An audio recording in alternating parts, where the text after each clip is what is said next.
Hello, welcome back to my channel. I'm Allie. If you're new here, just click the subscribe button and give this video a thumbs up for more story time style videos.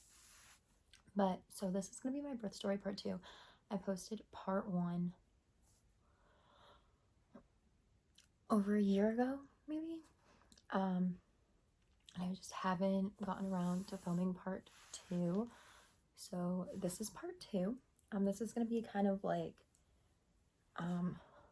what happened to me after giving birth. So if you want like the actual labor and delivery story, I would go and look at my part 1. I'll try to link it down below. So I'm just gonna get straight into it. So we left off with my son being in the NICU. So I'm discharged from the hospital now, and I've gone over to Portsmouth a few times to see him, hold him, feed him, you know, just kind of be there. And I'm having like a lot of health issues, kind of like I feel like crap the whole entire time I've been discharged. I'm kind of like feverish, and I really just don't feel well. Like there's a million things going on, and like honestly the experience when I first got discharged was like really uncomfortable and stuff, and I thought it was just like I was pregnant, I just had a baby, I had him via C-section, so there was just like a lot of things and my body was just trying to recoup. I was still extremely swollen, and usually you'll kind of still be swollen, but I was like even more swollen than previously, and I was very swollen before going in to have him, so it was kind of concerning how swollen I was. Anytime I was on my feet, they had to be up. Even in the NICU, the nurses were like, your feet need to be up while you're sitting down because you are way too swollen. And we have one day where a nurse is like, you know, they can readmit you for how swollen you are. And I was like, oh my goodness, I don't want to get readmitted, you know. And I had been having issues breathing. That was like the main concern for me, and I hadn't really talked to anybody about it. And so I kind of went about my day,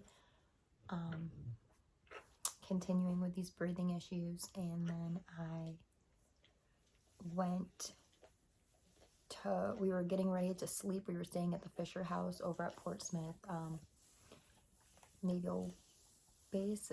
I think there's only like a hospital on it. I don't really know, but we were staying at the Fisher House over there, and I looked at my mom, and my mom had been exhausted. We'd been going from hospital to hospital and stuff, and she's had a lot of stress on our plate. So keep that in mind when I'm telling you this next part. But I was like, Mom, I can't breathe. Like I was scared to go to bed and like not wake up because I couldn't catch my breath and stuff like that. So I was like, Mom, like I can't breathe. Like I think I need to go to the ER. Like I think there's something wrong. And she was like, you're fine. Just go to bed. Like you're fine. I was like, Mom, no, I really think I need to go to the ER. And I was kind of persistent about it. So we ended up going to the ER, and they looked at my pulse and like my blood pressure, and it was like really high, and my pulse was really high. My EKG, because I had gone in for a breathing issue, was normal. So pretty much the triage went like pulse and blood pressure, and then when they realized my pulse and blood pressure were what they were, they sent me to go get an EKG, and the EKG came back normal. I talked to them about how I was postpartum, like bloody blah blah blah, and this ER doctor came in. He was like, I think I know what this is. Like I'm pretty sure I know what it is.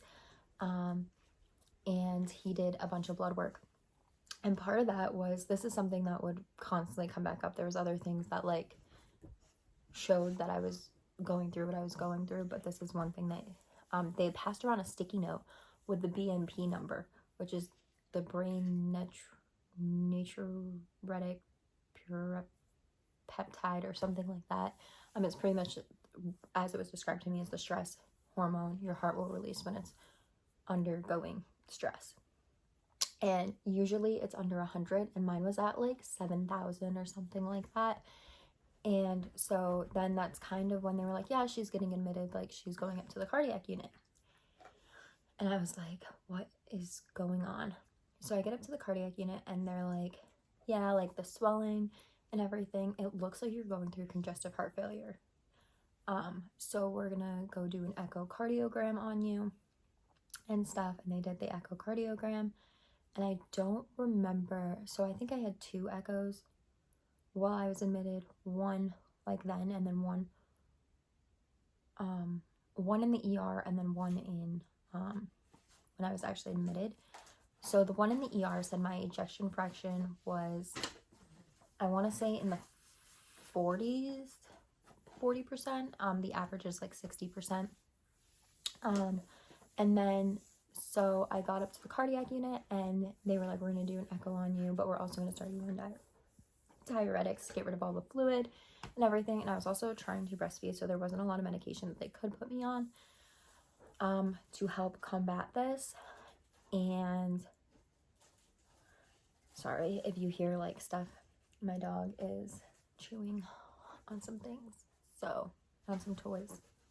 But so they put me on diuretics and stuff, and pretty much diuretics just make you pee a lot because it's draining the fluid that your body has kind of like just stored in you. That's kind of why I was so swollen and stuff, and it was like building up around my lungs and my heart, and that's what was making my lungs and my heart work harder to maintain life. So I was there for I think 2 days, and then they were gonna keep me an extra day, but then we found out that my baby was getting discharged from NICU, so they kind of like rushed it along. And I was able to leave 2 days after. They did an echocardiogram. My ejection fraction was back up to where it was supposed to be, I think. I'm pretty sure. And they would like weigh me. They weighed me before, and then they weighed me after, and I had lost like 40 pounds in water weight. I was like 170, and by the time I left the hospital, I was like 135, and I'm like all water weight. Oh, hi, Hero. Hi, baby. She's my puppy, Hero. And it was super scary for me, and like the breathing stuff didn't directly go away. I still, even before this pregnancy, I still dealt with a lot of the breathing issues, even though everything was back to normal. And in the military hospital system, they didn't think it was necessary to like monitor like once a year or anything to make sure that everything's like good to go, though I've since like talked to other people. Sorry about shaking, that's my dog.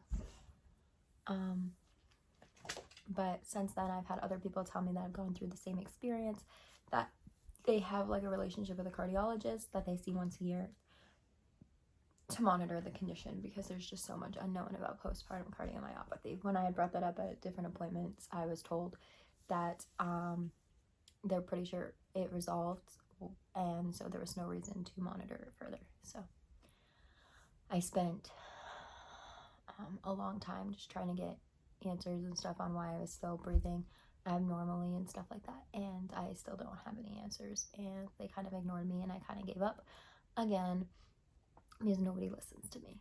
So that's kind of my story with postpartum cardiomyopathy. If you have any experience with it, or you think you might be going through it or something like that, definitely talk to your physician for sure. But you can also reach out to me, and we for support and everything. I am going through my second pregnancy, which I will be posting a 13-week update. After this video, I'll probably be wearing the same clothes, and we're hoping for good results. They say there's a decent chance that I'll end up with postpartum cardiomyopathy again, but we are treating the we're kind of being proactive about it, so I'm getting echoes and I'm seeing a cardiologist. My doctors are monitoring for it. I am also actively trying to stay on a lower sodium diet, which is also something that they will do if you are actively going through postpartum cardiomyopathy and congestive heart failure. So if you have any questions or anything like that about my experience, just leave them in the comments below, and I'll try to answer them as quickly as possible. Have a good rest of your day, and don't forget to click the thumbs up button if you like this video, and I'll see y'all in my next video. Bye!